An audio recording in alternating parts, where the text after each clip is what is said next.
La semaine dernière, comme vous l'avez vu, il y avait quelques cafouillages.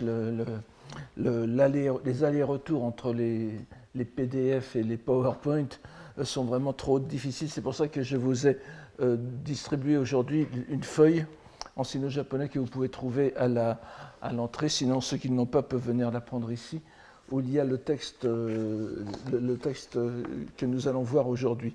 Je me suis aperçu qu'une des conséquences était que je ne l'ai pas mis en PDF, donc les gens qui regarderont cela en vidéo ne pourront pas lire le texte. J'essaierai d'en faire une lecture la plus représentative possible, mais je crois que c'est la seule façon de s'en tirer. Voilà, donc au cours précédent, vous vous en souvenez, nous avons fait un détour en nous éloignant brièvement de Dogen, un détour qui est passé par les disputations doctrinales, les Rongi. Elles nous ont permis de constater la permanence au sein du bouddhisme japonais de questions qui affleurent de façon plus ou moins explicite au gré des sermons et des débats, mais que l'on doit toujours discerner en filigrane derrière la lettre manifeste, si l'on veut saisir les enjeux cachés des démonstrations que les clercs se donnent tant de mal à élaborer. C'est encore valable pour aujourd'hui, bien sûr.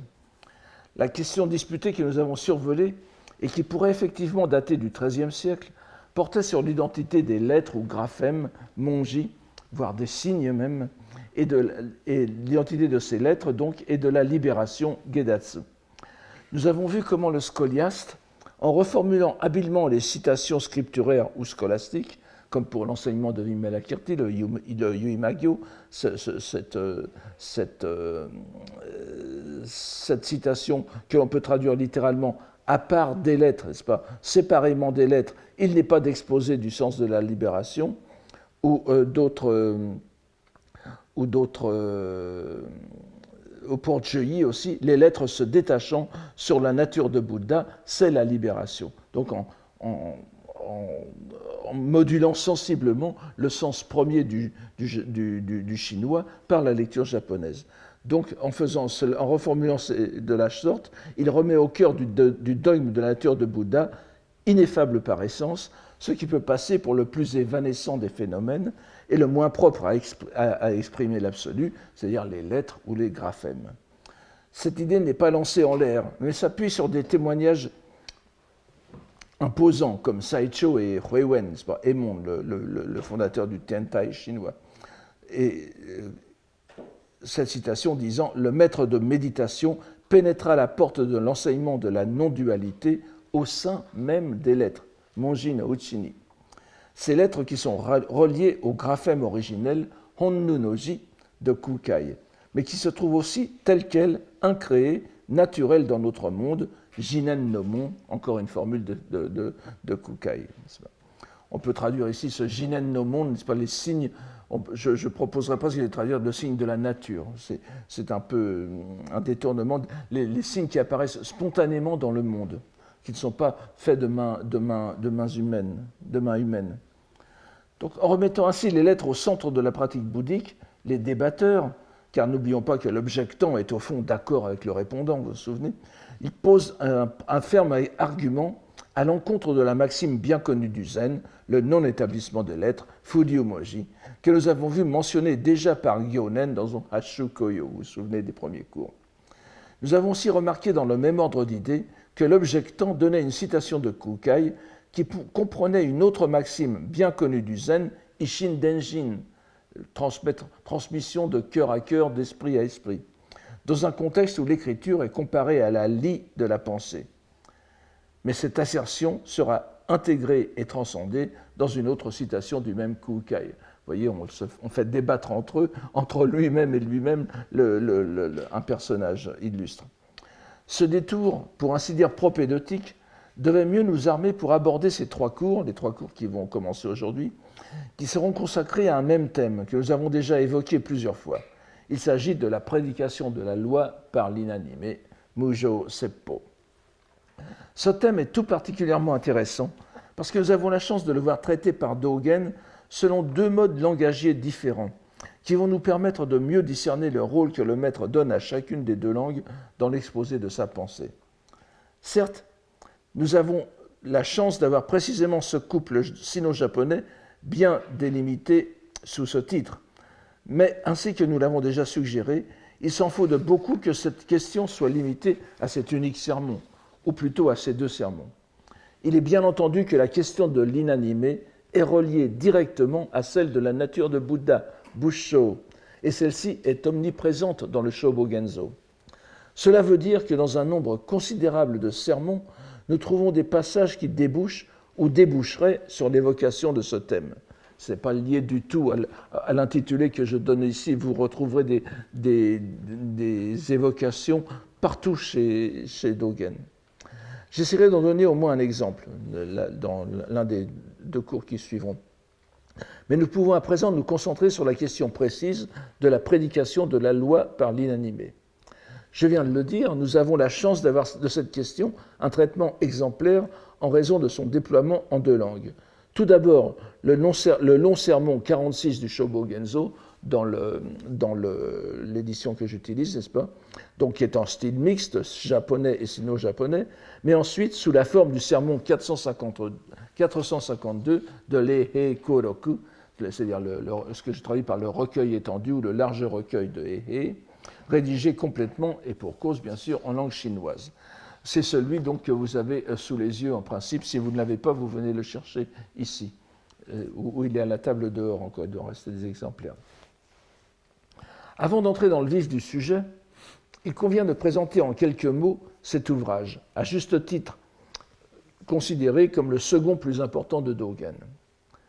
Ainsi que le titre l'indique, il s'agit du recueil développé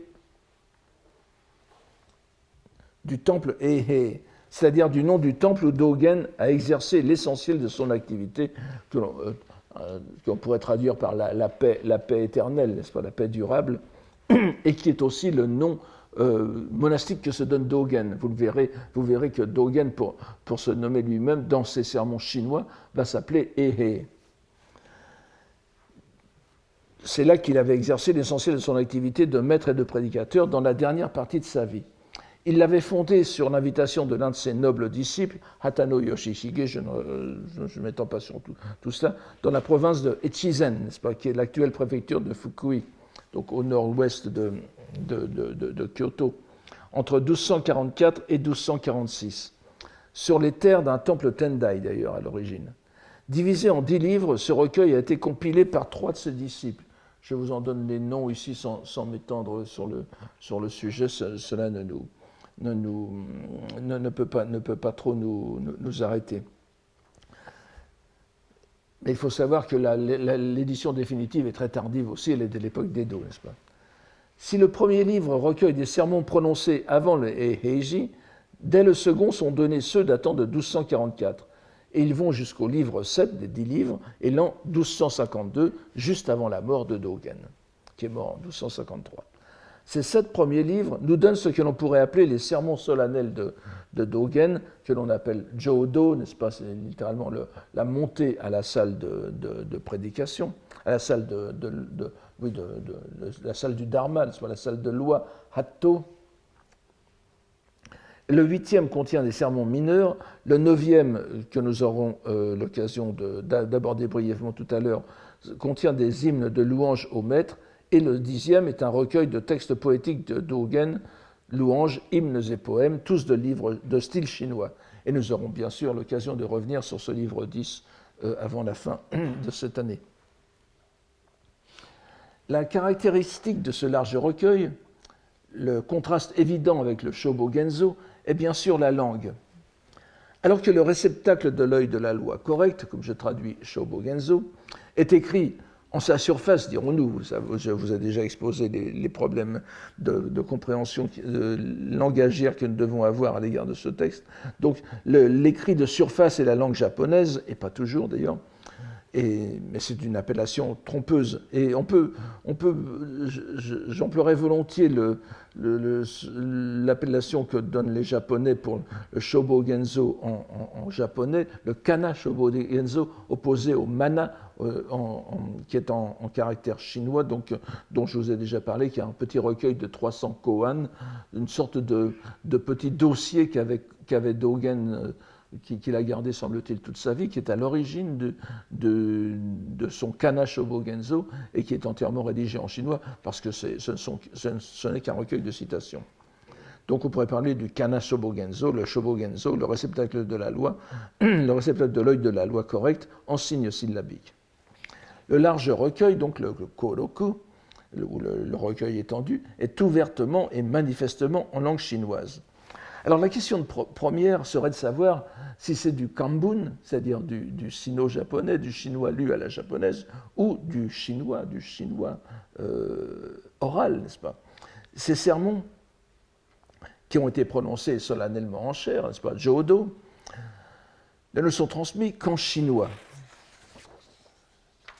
Bien que l'histoire de l'édition soit fort complexe, avec tout d'abord des recueils abrégés remontant au premier disciple de Dogen, comme je viens de vous les mentionner, tandis que les grandes éditions complètes sont de l'extrême fin du XVIe et du VIIe siècle, il est indéniable dans toutes les éditions que la langue est chinoise.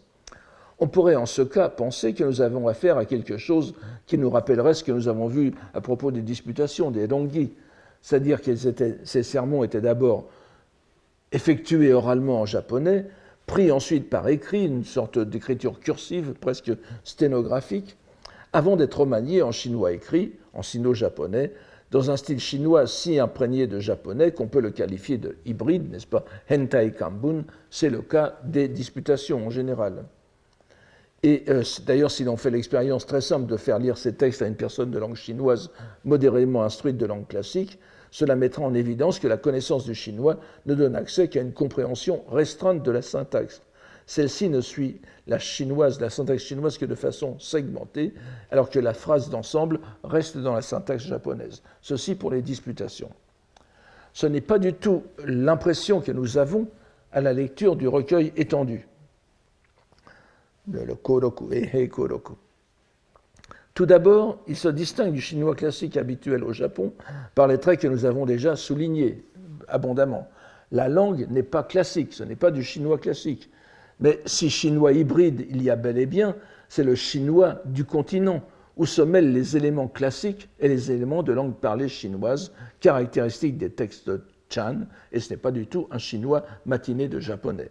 Certes, il y aura forcément des endroits litigieux du point de vue syntactique chinois, du genre de ceux que nous avons évoqués à propos du Denko-roku, par exemple. Mais il est évident que l'intention fondamentale est de faire une œuvre parallèle au réceptacle, au Shobogenzo, un recueil japonais, une œuvre japonaise, cette fois de langue chinoise, et non de la langue chinoise qui régnait au Japon avant Dogen, mais de ce chinois si particulier au Chan, véritable nouvelle langue religieuse que le maître importe au Japon, on ne peut plus consciemment. Il nous faut bien comprendre combien cette décision est novatrice. Avec l'œuvre de Dogen s'ouvre une nouvelle phase de l'histoire philologique du Japon. Mais il nous faut pourtant reconnaître qu'elle pose un certain nombre de questions. L'une d'entre elles, et c'est d'ailleurs valable aussi pour le Shobogenzo, serait de savoir dans quelle mesure Dogen voulait être compris du plus grand nombre. Nous avons eu un aperçu de son style et vu combien il multipliait les possibilités d'incompréhension, au point que l'on pourrait appliquer à son propos le titre de l'un de ses sermons, dans un contexte tout différent, ce qu'il a appelé Mitsugo, la langue secrète, la langue mystérieuse, la langue codée, un terme qui s'emploie à propos des Bouddhas, mais que l'on pourrait aussi appliquer au style de Dogen. Il est évident que on ne pouvait suivre sa démarche rhétorique, je ne dis même pas religieuse, sans une formation approfondie, une familiarité qui ne pouvait se former qu'au contact personnel du maître ou de ses disciples, parce qu'il n'y avait pas de modèle avant lui, au Japon en tout cas, et en Chine non plus forcément.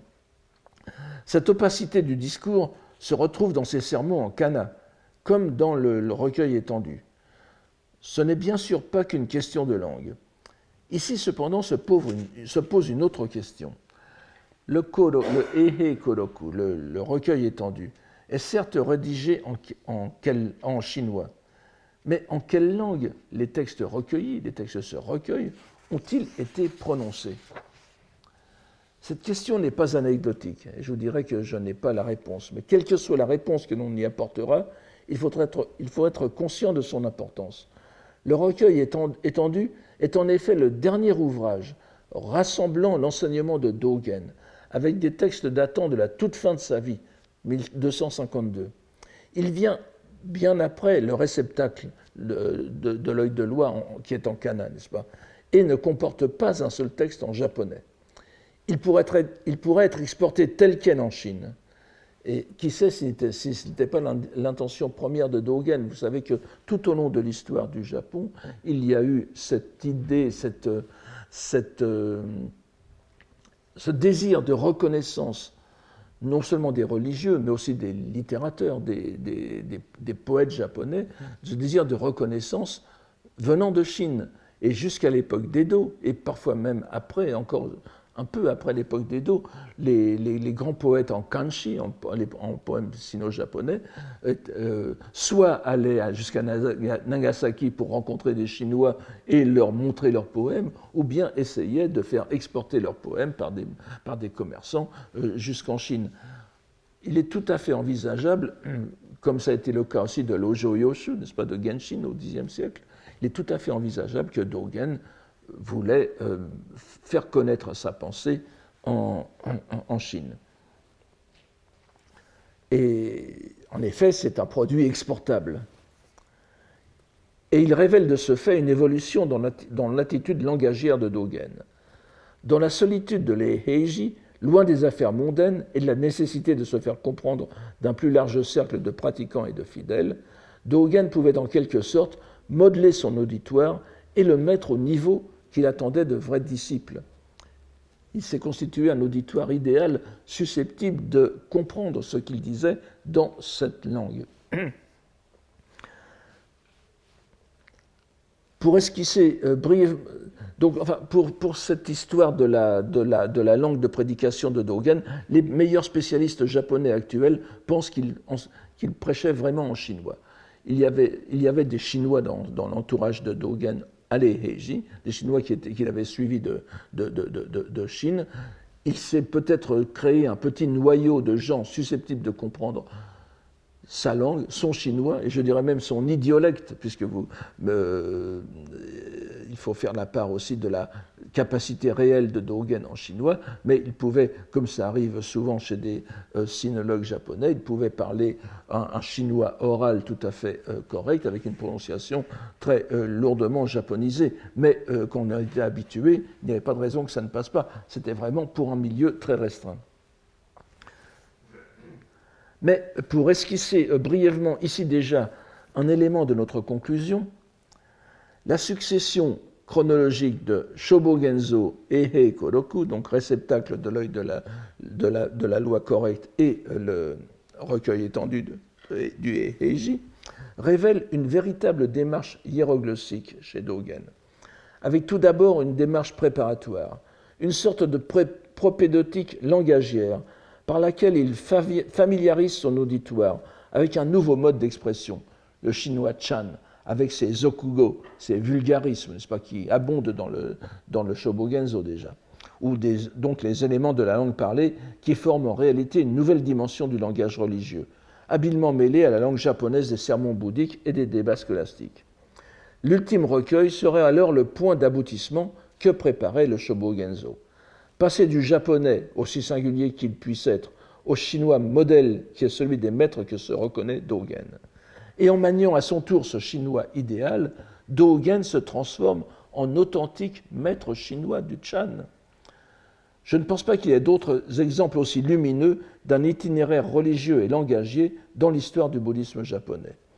Les seuls exemples analogues auxquels je puisse penser seraient bien plus tardifs et ne seraient plus religieux mais littéraires. Et je pense par exemple à un auteur comme Kodaro Han, dont la grande activité littéraire date de la fin du XIXe siècle et les premières décennies du XXe siècle. Ce n'est pas tout à fait la même chose, je ne vais pas m'étendre sur les... J'espère traiter un jour cette comparaison, mais c'est vrai qu'on peut la faire.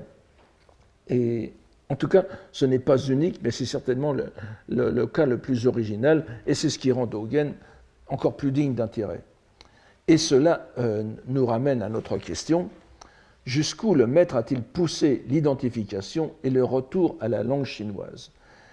Si l'on peut dire que les textes du recueil étendu ont toujours été transmis en chinois, les sermons ont-ils été prononcés en japonais pour être ensuite transposés en chinois, un peu comme pour les disputations que nous avons vues au cours précédent, ou ont-ils été effectivement prononcés en langue chinoise? Si c'était le premier cas, nous n'aurions somme toute qu'une très mince différence avec le Shobogenzo. Seul différerait le mode d'écriture. Il n'y aurait pas de difficulté particulière à faire ce travail de transposition, puisque la possibilité linguistique en avait été largement démontrée dans le Shobogenzo même. Et par ailleurs, la transposition japonaise, le kakikudashi, qui est donnée dans les éditions du recueil étendu, comme celui que vous avez sous les yeux, n'est-ce pas, celle que vous avez sous les yeux, démontre à l'évidence la possibilité d'établir un pont linguistique entre les deux langues. Mais il faut répéter que c'est parce que Dogen avait préparé son auditoire par ses sermons japonais qu'un tel effet de retour, si j'ose dire, exécuté par les érudits modernes, qui se fondent sur une tradition remontant au moins à l'époque d'Edo, est devenu possible. On lit en japonais le Koroku par l'exemple qu'a montré Dogen lui-même au préalable, n'est-ce pas?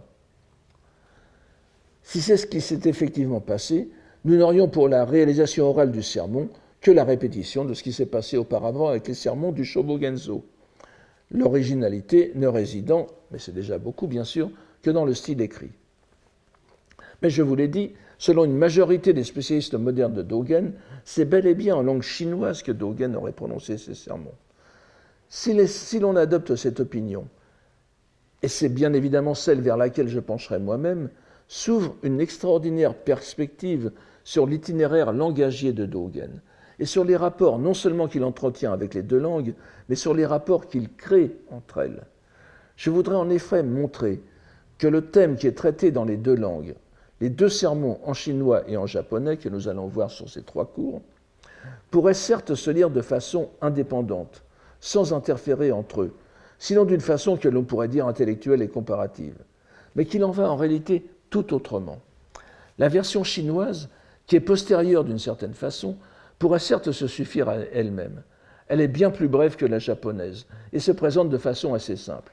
Tout d'abord, une suite de citations de maîtres chinois concernant la question, avec des éléments de dialogue typiques du Chan, alors que l'intervention de Dogen est limitée aux 4 dernières des 11 lignes qui occupent ce sermon, c'est-à-dire à peu près un tiers. Cette structure n'est pas celle de tous les sermons. Certains comportent plus de développements propres à Dogen, mais presque tous ont pour prétexte des citations de logia, n'est-ce pas, comme on dit, de paragraphes tirés des maîtres Chan, ce qui justifie et légitime l'emploi du chinois. L'intervention finale de Dogen dans ce sermon d'aujourd'hui apparaîtra comme une conclusion sous forme de résolution paradoxale de la question, et nous pourrions la prendre pour argent comptant, presque satisfait de la façon dont elle s'inscrit dans la tradition des logia Chan chinois, des Goroku, des Yulu, n'est-ce pas? Mais nous ne pouvons nous livrer à cette lecture directe et simple et satisfaisante, parce que nous savons que le même thème a fait auparavant l'objet d'un sermon en japonais de Dogen conservé dans le Shobogenzo. Ce sermon est beaucoup plus long que le chinois, mais il a en plus la particularité de se déployer sur ces mêmes textes chinois qui servent de prétexte au sermon du Heihei Koroku, du recueil étendu d'aujourd'hui. Nous verrons que le mode de traitement est entièrement différent dans les deux langues, mais surtout que la conclusion du sermon chinois de Dogen ne se peut comprendre entièrement que si on a lu le sermon japonais, bien que rien dans le texte du second ne renvoie explicitement au premier. Nous découvrons alors que nous avons en réalité un rapport herméneutique extrêmement étroit entre les deux textes et qu'il ne saurait être question de les lire à part si on veut les comprendre autrement que superficiellement. Bien que la raison chronologique, si je puis dire, nous enjoigne de commencer par la version du réceptacle du Shobogenzo, nous verrons notre approche de la question grandement facilitée si nous lisons d'abord l'ultime version chinoise, ne serait-ce que parce qu'une partie importante en constitue une citation fondamentale du sermon japonais. il y a, vous allez voir, un chevauchement entre les deux. Voyons-le donc. Alors, le texte que vous avez sous les yeux, ceux qui ne l'ont pas peuvent venir le prendre ici, sinon il reste encore sur la table dehors. C'est tiré donc du Dogen Zenji Zenshu de la maison d'édition Shunjusha. Et cette édition est supervisée par le grand spécialiste de Dogen qui était M. Kagamishima Genryu, avec plusieurs collaborateurs, mais bon, vous le découvrirez, ceux qui veulent s'y rapporter le feront. Il y a d'autres éditions, je prends la plus pratique et la moins discutée. Il existe aussi une traduction anglaise complète, que je vous donne ici aussi, qui est très utile, bien que là aussi, il ne puisse pas aller jusqu'au... Enfin, c'est quand même un texte assez important, et traduire, commenter pleinement l'ensemble serait à peu près impossible, mais pour ceux qui veulent prendre une première connaissance de ce texte, ça serait tout à fait bien. Très, très pratique. Alors, je vous invite donc à prendre, j'ai numéroté les lignes de 1 à 10, c'est-à-dire que nous avons 11 lignes, et je vous invite donc à le lire avec moi. Ce sermon donc s'ouvre sur les mots Jodo, littéralement monter en salle. Comme presque toutes les pièces de ces livres, de ces livres en tout cas des 8 premiers livres du Eihei Koroku. Et juste après, vous avez les mots Kitoku. Kitoku qui sont simplement lus en japonais, Kitokusu, n'est-ce pas, qui ne s'avance pas à grand-chose. On pourrait traduire... là aussi, tout ça est très formulaïque, n'est-ce pas? Ce sont des formulaires. Ça veut dire « il me souvient que »,« je me rappelle que ». Kitoku. Il me souvient sera très bien. Le sous-entendu, c'est il me souvient ou je me rappelle les passages suivants des enseignements du Chan. C'est un indice de citation. Et il annonce que Dogen va énoncer les lieux, n'est-ce pas, les lieux classiques, les topoi, les loki, ou bien les logia, comme vous voulez, les maximes des maîtres, qui seront les thèmes de sa méditation à voix haute. Il y aura ici 2 passages évoqués par Dogen. Dans le premier, il s'agit d'un échange entre Dongshan, donc dont le nom complet est Dongshan Liangjie, en japonais Tozan Ryokai, un nom familier de tous ceux qui lisent Dogen, bien sûr, et qui est de la fin des Tang, n'est-ce pas, 807-869, et qui est considéré comme le fondateur de l'école Soto. Je vous parle de l'historiographie traditionnelle, pas des discussions historiques autour de la pertinence de cette appellation ou non. Et donc le dialogue est entre Dongshan et Yunien Tansheng, n'est-ce pas, donc vous savez les dates sont ici, appelé Ungan en japonais. Donc et ce dialogue, les deux citations qu'on va d'ailleurs avoir ici sont tirées du même livre, le Jingde Chuan Danglu, n'est-ce pas, le Keitoku Dento Roku, la transmission de la lampe de l'ère Jingde, c'est-à-dire une ère chinoise qui correspond à peu près aux années 1004, 1006 ou 1007, et c'est ce recueil de vie de patriarches indiens, de Bouddha d'abord, plusieurs Bouddhas, puis de patriarches indiens, puis chinois, est l'œuvre de Dao Yuan, Dogen. Alors Dogen, ça ne s'écrit pas avec les mêmes caractères, n'est-ce pas, un chinois du nom de Dogen, donc qui l'a remis à la cour en 1004. Elle comprend près de... Alors, selon les décomptes, il y a au moins presque 1 millier de vies, n'est-ce pas, qui sont enregistrées. 970, un peu plus de 970. Mais selon d'autres décomptes, 1700, selon la façon dont on décompte le contenu. Et évidemment, cela concerne essentiellement la transmission du Chan chinois. Et le second dialogue, très bref, vous allez voir, a lieu entre Nanyang, n'est-ce pas, Huizhong, aussi un auteur tout à fait illustre. Alors, on met 675, 775. En général, les historiens plus prudents se contentent de mettre la date de la mort, 775.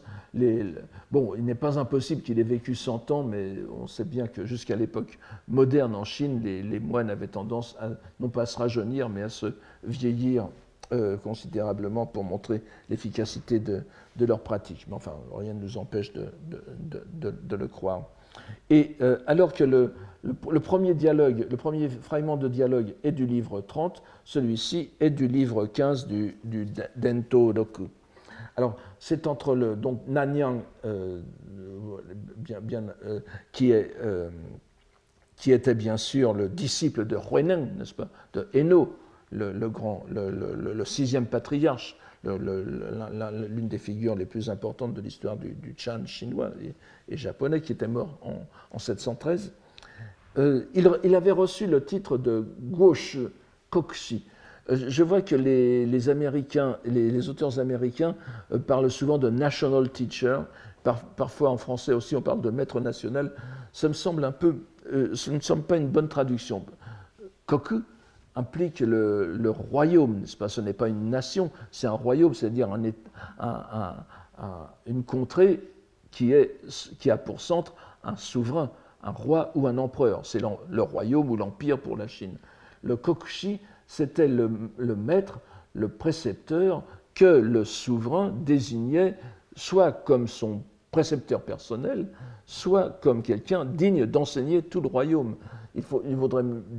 Moi, je propose de le traduire par précepteur du royaume ou précepteur de l'empire. On pourrait dire précepteur royal, serait un petit côté Alexandre Dumas, n'est-ce pas? Mais en tout cas, maître national, national teacher, national master,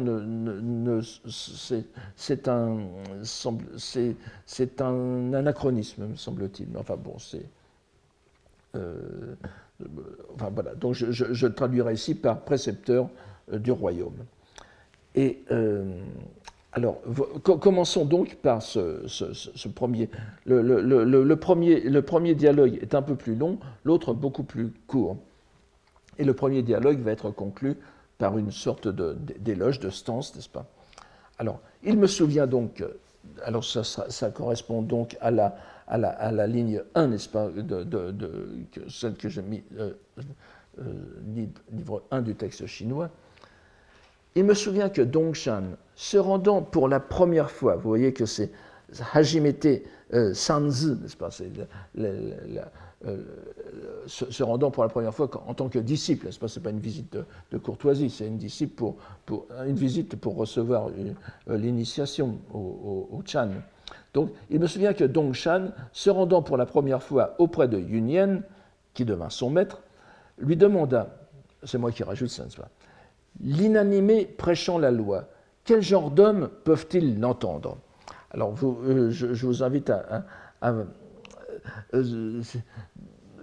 je n'ai pas le temps de commenter le texte, la qualité de la langue chinoise et la qualité de la traduction, de la lecture en japonais. C'est très intéressant parce que c'est cependant très, très intéressant. Vous voyez que la traduction japonaise est ici Nampito ka kikukoto o uru.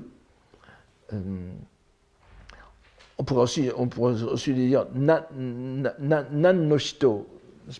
Et alors que le texte chinois peut être tout à fait lu en sino-japonais, en lecture japonaise zen, on pourrait lire tout à fait Shimo shito ou Shimonin, n'est-ce pas? Mais ici, le lecteur préfère japoniser complètement le texte chinois, et vous voyez très bien le contraste que cela fait. Si vous lisez attentivement les deux, vous voyez que le texte chinois de droite est complètement japonisé à gauche, alors que si vous le lisiez dans le Shobogenzo de Dogen, par exemple, eh bien, vous auriez beaucoup plus de formes chinoises conservées dedans. Là aussi, il y a un jeu de la tradition scolastique dogenienne qui est tout à fait intéressant, mais je ne peux pas entrer dans ces détails. Donc, quel genre d'hommes peuvent-ils l'entendre? Et Yunyen lui dit, l'inanimé prêchant la loi, c'est l'inanimé qui peut l'entendre. Mujo kikukoto u.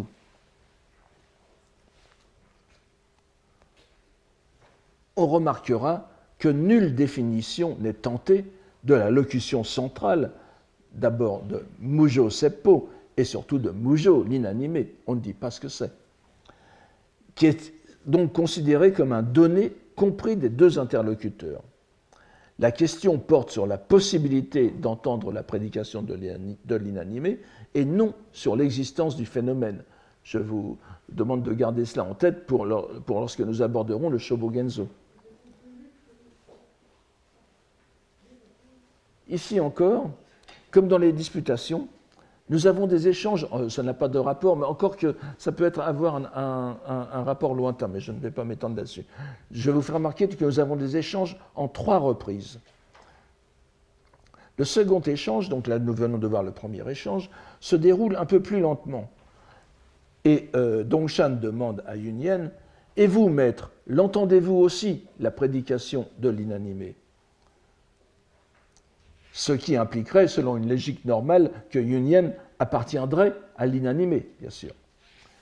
Et ce dernier de répondre, « Si je pouvais l'entendre, tu ne m'entendrais pas prêcher la loi. » En restant dans la relation précédente, si Yunyen entendait l'inanimé prêcher la loi, il appartiendrait lui-même à l'inanimé et serait donc un inanimé prêchant la loi, situation dont la conséquence serait que Dongshan, ne relevant pas du genre inanimé, serait incapable, lui, d'entendre l'inanimé Yunyen prêchant la loi.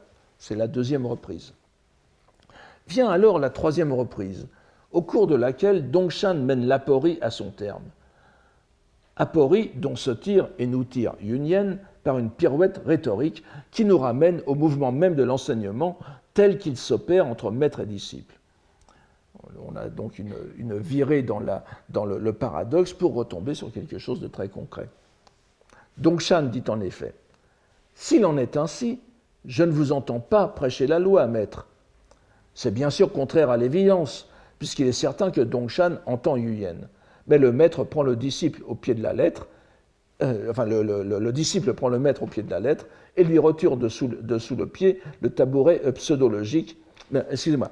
Donc, Dongshan dit, s'il en est ainsi, je ne vous entends pas prêcher la loi, maître, ce qui est contraire à l'évidence. Puisque, bien sûr, Dongshan entend Yunyen. Mais à ce moment-là, le maître prend le disciple au pied de la lettre et lui retire de sous le pied le tabouret pseudologique de l'échange, en revenant à la citation réelle, à la situation réelle. Si tu n'es même pas capable de m'entendre prêcher la loi, à plus forte raison en sera-t-il ainsi pour l'inanimé qui prêche la loi. Bon, moi qui suis animé et inanimé en même temps, je ne joue pas, n'est-ce pas, dit Yunyen, tu n'es même pas capable d'entendre mon enseignement normal, alors ne va pas chercher des problèmes qui ne te dépassent. Nous revenons ainsi à un discours somme toute banal sur la méthode d'enseignement. Ce n'est pas la peine de s'embarquer dans des discussions métaphysiques alors que le disciple ne peut saisir l'évidence de ce qu'enseigne le maître. Mais ce n'est pas la leçon qu'en tire Dongshan, la conclusion qu'il enferme dans une stance qu'il offre à Yunyen en partant, n'est-ce pas? C'est la stance qui est à la ligne 5, n'est-ce pas? Les lignes 4 et 5, qui commencent en Mata oinadu kikana, que je vous traduis à peu près de cette façon. Ô merveille, ô étrangeté, le caractère inconcevable de la prédication de l'inanimé. retenez aussi, je vois que c'est très bizarre, les traducteurs ou même les commentateurs ne suivent pas la grammaire chinoise qui est pourtant bien claire, n'est-ce pas? Ce n'est pas du tout l'inanimé prêche l'inconcevable ici, comme on trouve dans plusieurs traductions. C'est vraiment le caractère inconcevable de la prédication de l'inanimé. Ce n'est pas du tout la même chose. Encore qu'on puisse dire, enfin, qu'on puisse en tirer des conclusions, mais ce qu'on dit ici, c'est que le mujo seppo, la prédication de l'inanimé, est quelque chose qu'on ne peut pas penser. Et si on l'écoute avec l'oreille, on ne pourra, en définitive, le comprendre, ou la comprendre si c'est la prédication, ou l'inanimé le comprendre. Mais en entendant sa voix avec la fonction visuelle, et le terme qu'utilise le moine ici, gensho, est un terme scolastique, c'est vraiment le sanskrit ayatana, n'est-ce pas, la fonction sensorielle de l'œil. Et c'est en entendant sa voix avec la fonction visuelle qu'on en prendra alors connaissance, Masani Shirubeshi, n'est-ce pas, ou Hajimete Shirubeshi, je ne sais pas comment... Masani Shirukoto En. Et vous voyez encore une fois, j'avais déjà plusieurs fois attiré votre attention là-dessus au cours du séminaire, le verbe chi, ju en chinois, shiru, ça ne veut pas dire savoir. Et là encore, les traducteurs traduisent ça par connaissent ou savent.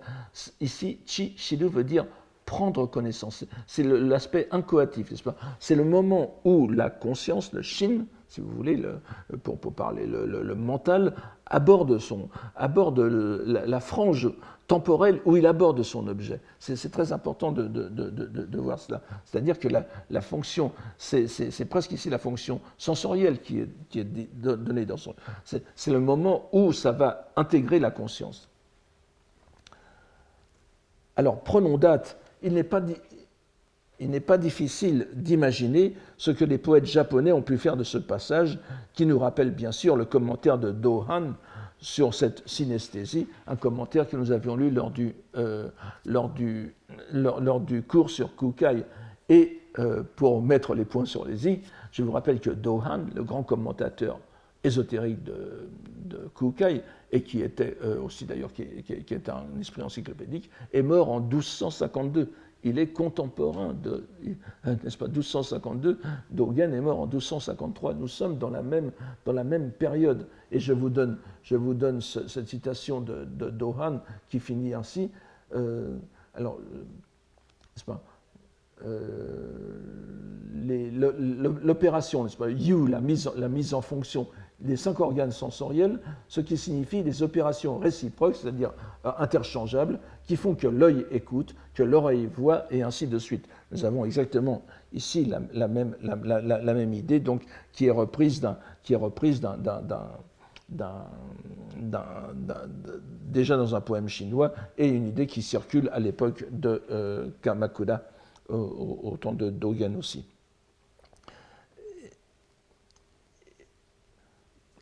Alors, voyons, avant d'aller plus loin dans le reste de la réflexion, le second échange, le second logyon, n'est-ce pas, dont se souvient Dogen.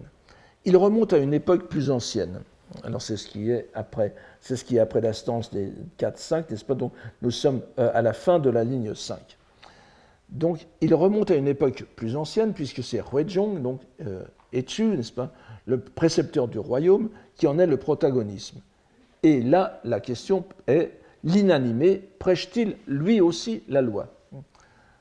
C'est ce que lui demande un moine qui n'est pas nommé. Et Huizhong répond, le précepteur du royaume répond, il la prêche de façon éclatante. Shinen toshite, shinen ni. Ici, la première question est plus satisfaisante, puisqu'elle porte sur la possibilité même de la prédication de la loi par l'inanimé. Et la réponse étant certes étonnante, mais compréhensible. D'autant plus compréhensible que sa proximité invite à la rapprocher de l'échange précédent, où l'on était invité à se rendre compte de la prédication de l'inanimé en ayant recours à la fonction visuelle plutôt qu'à l'auditive. Or, l'adverbe éclatant, qui est donné ici, shinen, convient davantage au premier sens, c'est-à-dire la vision, qu'au second, à l'audition. Le second échange commence presque comme le premier échange du dialogue précédent. Le moine dit « L'inanimé prêchant la loi, quelle sorte d'hommes peuvent l'entendre ?» Et là, nous avons Nan Noshito, n'est-ce pas, ou Nanibito. Quelle sorte d'hommes peuvent l'entendre? Mais la réponse du précepteur du royaume ne sera pas l'inanimé cette fois, à la différence de tout à l'heure de la réponse de Dongshan. Ce sont les saints qui peuvent l'entendre. Mono no hijiri, shosho. Les saints désignent avant tout les Bouddhas et les Bodhisattvas, mais on peut aussi considérer le terme, surtout dans le Chan, n'est-ce pas, que nous le voyons constamment utilisé dans ce sens chez Dogen, comme synonyme de Busso, Hotoke to So, Senso, c'est-à-dire les Bouddhas et les patriarches, ou bien les patriarches que sont les Bouddhas, ou les Bouddhas qui sont patriarches. Donc, mais ici, on peut tout à fait penser qu'il s'agit des Bouddhas et Bodhisattvas. On ne peut s'empêcher de trouver que la réponse est beaucoup moins originale que celle de Yunyen de tout à l'heure, n'est-ce pas, de Hungan. Mais elle y est aussi d'une certaine façon radicalement opposée par son caractère compréhensible. Tout à l'heure, on ne pouvait pas le comprendre. L'inanimé seul peut l'entendre, n'est-ce pas? Ici, ce sont les êtres supérieurs. Et le troisième échange est aussi plus prévisible. Le moine demandant « Et vous, maître, pouvez-vous aussi l'entendre ou non ?» Ce à quoi le précepteur du royaume répond « Si je l'entendais, je serais alors semblable au saint, n'est-ce pas? C'est-à-dire que je serais moi-même Bouddha ou Bodhisattva. » L'échange s'arrête à la fin de la troisième reprise sur cette déclaration de modestie. L'échange, comme vous le voyez, est beaucoup moins troublant que celui de tout à l'heure. Il est antérieur, ne l'oublions pas. Et c'est alors qu'intervient Dogen, n'est-ce pas? Nous sommes donc, vous voyez à la ligne 7, à l'extrême fin, le dernier caractère de la ligne 7, c'est le caractère Shi, et le premier caractère de la ligne 8, c'est Iwaku. Donc Shi, c'est le maître ici, Dogen, et vous voyez bien que c'est l'intervention du compilateur. On rapporte le dialogue qui s'est déroulé. Et c'est alors qu'intervient Dogen. Jusque-là, nous n'avions que des citations tirées de sa mémoire ou d'un aide-mémoire qu'il avait à la main. N'oublions pas aussi, je ne vous l'ai pas dit, je pense que cette citation, ce que nous avons ici, se trouve dans le Mana Shobogenzo, n'est-ce pas, l'espèce de dossier pré-Shobogenzo en chinois qu'avait Dogen sa vie durant, pratiquement sous la même forme, avec le commentaire de Dogen en moins et aussi la seconde partie. Mais ce n'est pas tout. Alors, voici donc l'intervention de Dogen. Il met tout d'abord le contraste en relief, le contraste entre les deux réponses.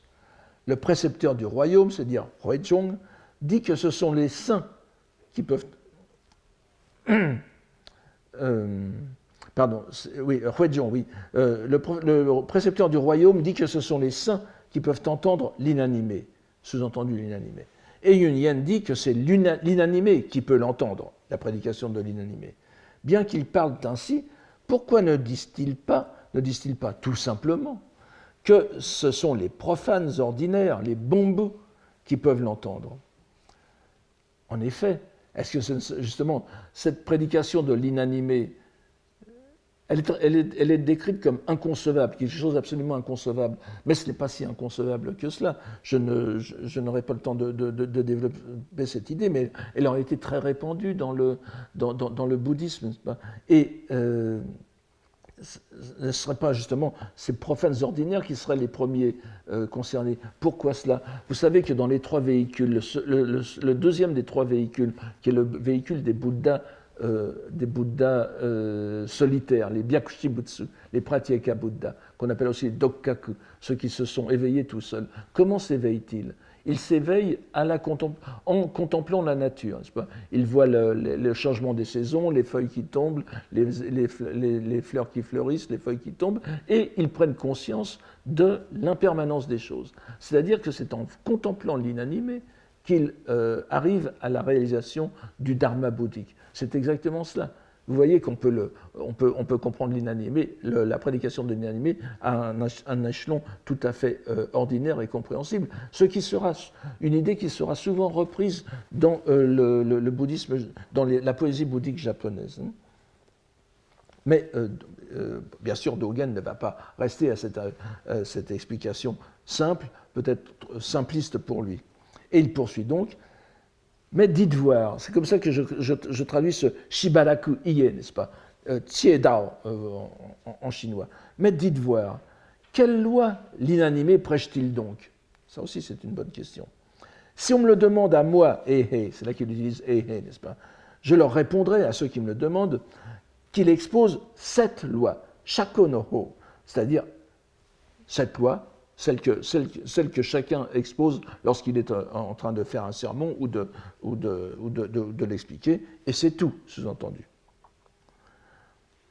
Vient ensuite une glose qui est bien sûr due au compilateur, puisque vous avez ici Shibaraku shite, n'est-ce pas, nous en sommes à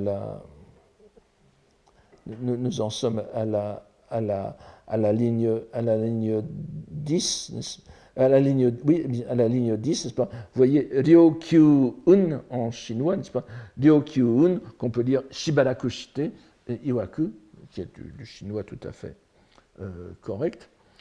Donc, au bout d'un moment, donc, il reprit. La prédication de l'inanimé est inconcevable. Il reprend ce qui a été dit dans la strophe.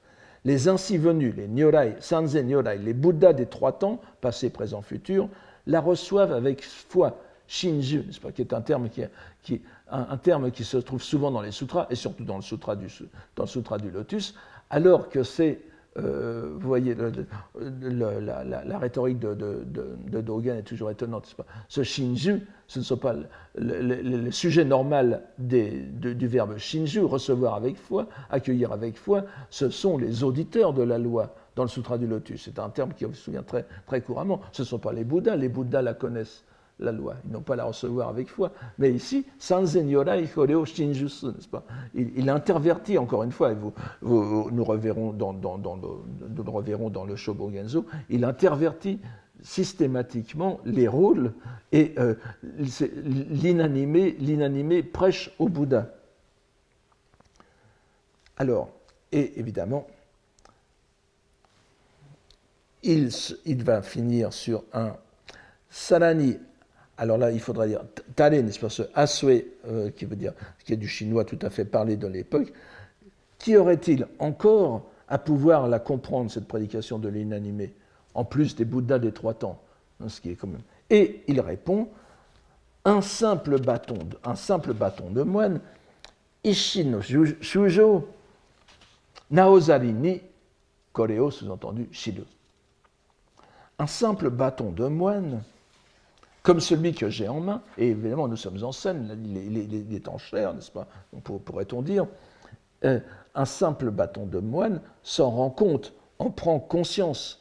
Et vous voyez qu'il y a encore ici le verbe chi, shiru, qui est le dernier mot de la conclusion de Dogen, qui correspond exactement au dernier mot de la stance qui a été prononcée tout à l'heure par Dongshan. Vous voyez que rien n'est laissé au hasard ici. Et c'est le bâton qui réalise ce qui avait été donné par Dongshan. Et comment le réalise-t-il, ce bâton? Il le réalise en toute tranquillité, naozarini. Alors ce caractère, vous voyez que en chinois, vous avez les 2 caractères que l'on dit tokan, qui se trouvent souvent employés chez Dogen dans cette lecture, tokan et non pas naozari. Naozari, ici, pourrait être aussi bien une espèce de glose de ceux qui ont fait la lecture explicative de Dogen, que quelque chose qui soit attesté par ailleurs chez Dogen. Mais Tokan, vous voyez que Tokan fait partie de cette famille de mots, n'est-ce pas, des termes comme je vous donne aussi kenjaku, on trouve aussi avec kanjaku ou bien yujaku. Ce sont des termes qui évoquent la tranquillité d'esprit, shizuka, mais c'est aussi la tranquillité apaisée du nirvana. Dans la poésie bouddhique japonaise, par exemple, vous avez dans le Sutra du Lotus un terme qui est kenjo, n'est-ce pas, le caractère, qu'on peut dire aussi kanjo ici, parce que kanjo, donc c'est-à-dire le caractère kan de Tokan avec Tokoro, ça veut dire les sites désertés, et Jien, dans un poème de Jien, il y a le mot naozari, glose ce terme. Donc on voit bien que dans les milieux religieux bouddhiques japonais, naozari est lié à ce terme. C'est l'endroit de la prédication, de la méditation solitaire, de l'entrée dans la paix, de l'éveil. Évidemment, le naozari, donc, ce n'est pas seulement parce qu'il est parce que c'est un bout de bois, mais c'est un bout de bois qui est justement dans le calme, dans le calme de l'éveil. Alors la conclusion de Dogen est certes bien digne de lui. Son bâton de moine n'a aucun effort à faire pour comprendre la prédication de l'inanimé, appartenant lui-même à cette catégorie. En incluant les Bouddhas des trois temps et son bâton de moine dans la réponse, il réconcilie les deux positions. Les saints et l'inanimé comprennent la prédication de l'inanimé. Ce sont les deux ensemble. Saint, inanimé. Il faudrait ça. Vous voyez, qu'y a-t-il encore Sarani, n'est-ce pas, Tareka Iran, Oran. Qu'y a-t-il en plus des Bouddhas? Mon bâton.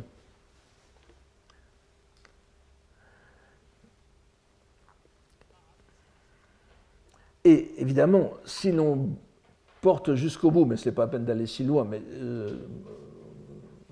je dirais pourquoi pas chez Dogen, n'est-ce pas? Si on va jusqu'au bout de cette logique du naozari, on aurait aussi l'idée du nirvana, c'est-à-dire de l'éveil de l'inanimé, qui est dissimulé derrière cette expression de Dogen. Là encore, mujo usho, n'est-ce pas? L'inanimé est pourvu de la nature de Bouddha. Vous verrez que ce n'est pas aussi absurde que cela lorsque nous aborderons le Shobogenzo.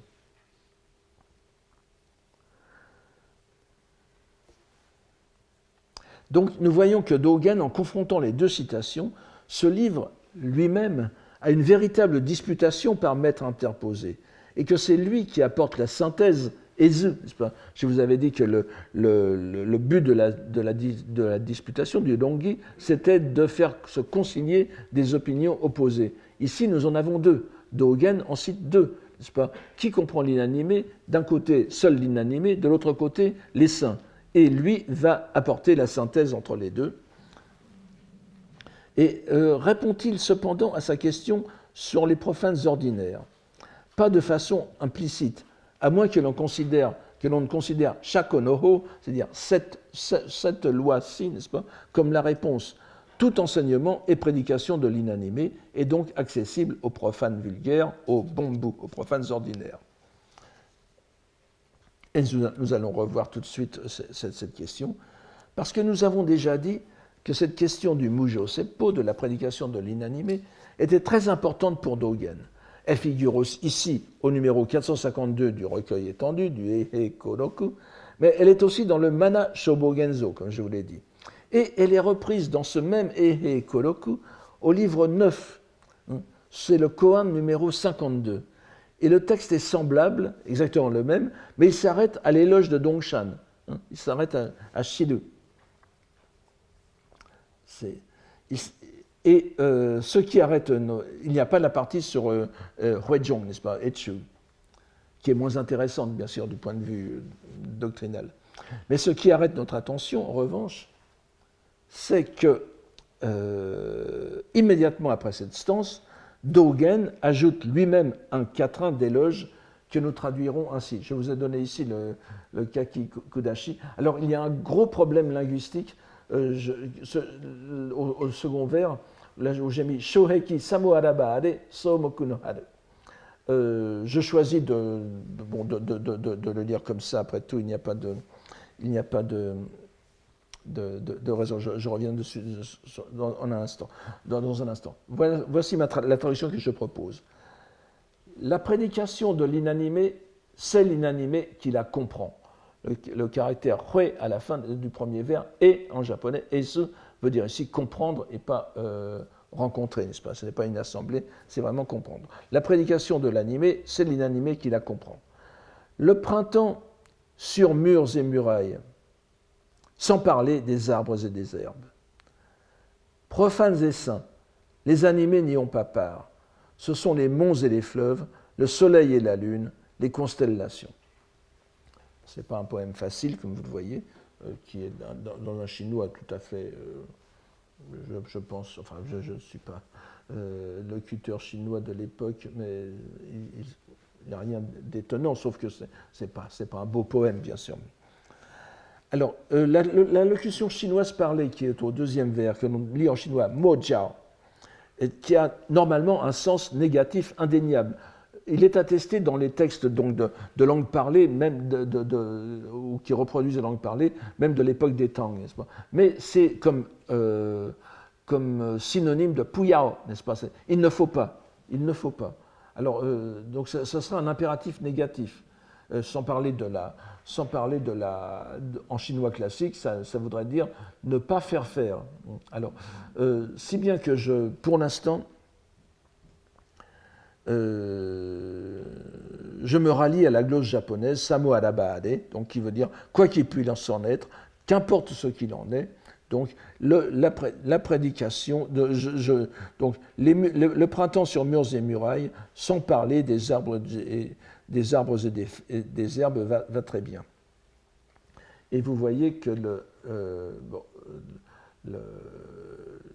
le sens, je vais y revenir, mais ce que l'on ne peut pas ignorer, et là les glossateurs et commentateurs et traducteurs, semble-t-il, ne l'ont pas vu, et beaucoup se sont demandé qu'est-ce que c'était que ce qu'était ce shoheki, n'est-ce pas? C'est-à-dire les murs et murailles,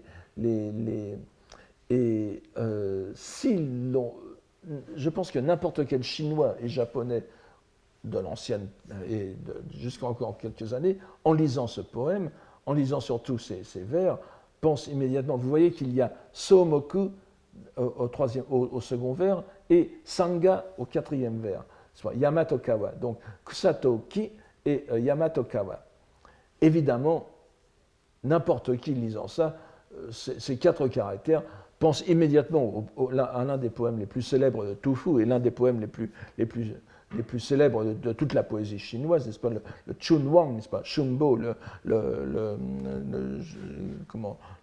contempler le paysage du printemps. Vous savez que c'est un poème très mélancolique sur justement la fin du pouvoir politique, après la grande rébellion de Han Lushan en Chine, n'est-ce pas? Vous connaissez toute l'histoire de Yang Kuei-fei, de la concubine Yang Kuei-fei et tout cela.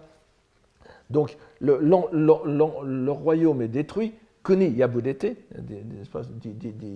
et Sangha-adi, mais demeure l'inanimé, justement, les montagnes et les fleuves.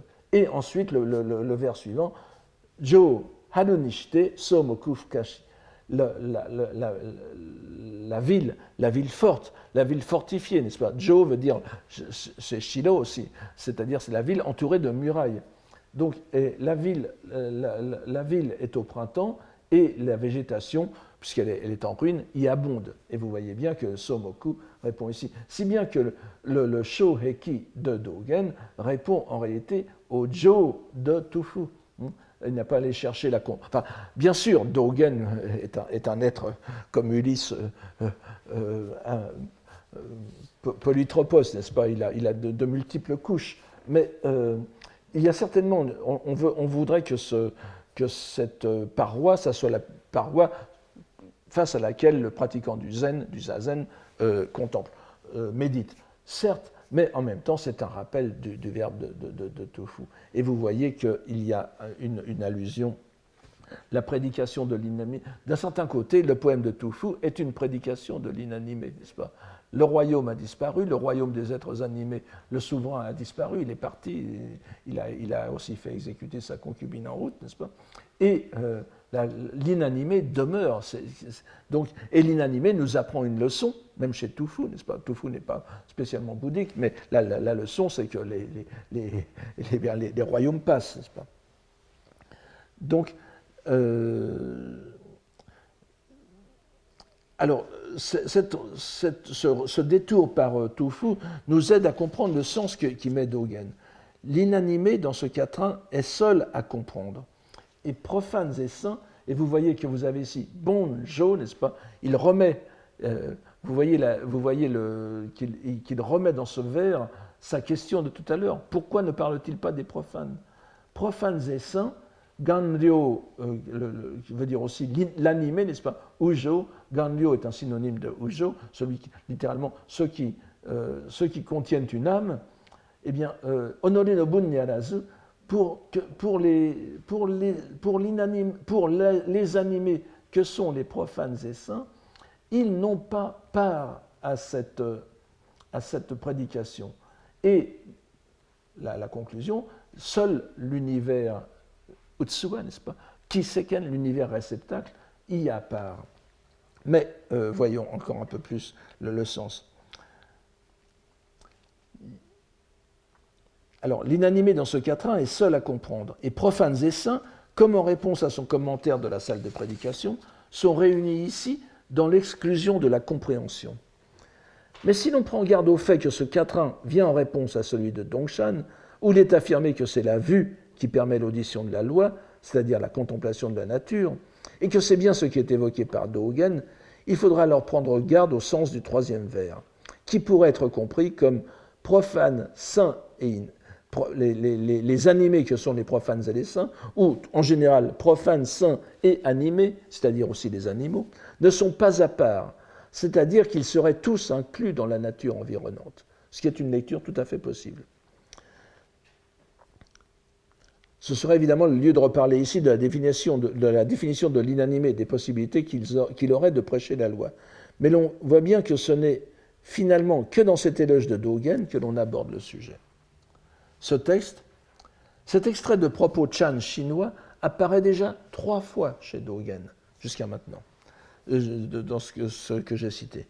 Nous verrons aussi qu'il est au cœur du sermon du réceptacle de l'œil de la loi correcte, du Shobogenzo, que nous aborderons prochainement. Ce qui nous apparaît ici, ce qui pourrait nous choquer, c'est qu'il n'y a aucune tentative de définition chez les maîtres chinois. Les dialogues assument que les interlocuteurs savent, pour ainsi dire, intuitivement ce dont il s'agit. Il est vrai que l'idée de l'inanimé, munie de la nature de Bouddha, Mujo Usho, nous l'avons déjà maintes fois rappelé, apparaît explicitement et largement traité dans le fameux traité du scalpel adamantin de Chanjan, le Kongo Beiron, n'est-ce pas, je ne reviens pas là-dessus, de Chanjan, de Tannen, qui est mort en 782. On peut supposer que les moines avaient lu le traité et présumaient qu'il n'était pas besoin d'y revenir. On remarquera cependant que l'idée de la prédication de l'inanimé n'apparaît pas dans le scalpel de diamant, bien qu'elle se trouve traitée dans des recueils japonais de disputation. À partir de cette constatation, nous comprenons qu'il y a un manque dans ces textes que nous venons de voir. Et cependant, les ajouts que Dogen vient y faire nous donnent à penser qu'il y a bien plus que ce que nous en lisons. Ces ajouts sur le bâton de moine, le quatrain du livre 9 de l'Eihei Konoku, ne sont pas que des figures de style. Nous voyons bien qu'ils sont le résultat de ce qu'il faut bien appeler une réflexion qui manque dans les échanges consignés dans les recueils Chan. À lire ces lignes si brèves, nous ne pouvons comprendre comment Dogen y parvient. Mais fort heureusement, nous avons le long sermon du Shobogenzo qui va venir combler notre attente. Nous découvrirons comment il a traité la question, les questions des moines Chan, à la lumière de sa formation scolastique, qui ne l'a pas complètement abandonnée, et nous pourrons peut-être comprendre que la chute inattendue de son sermon de l'Eihei Kodoku n'est pas qu'un trait d'esprit paradoxal. Il nous faut attendre pour cela le prochain cours, et je vous remercie pour aujourd'hui.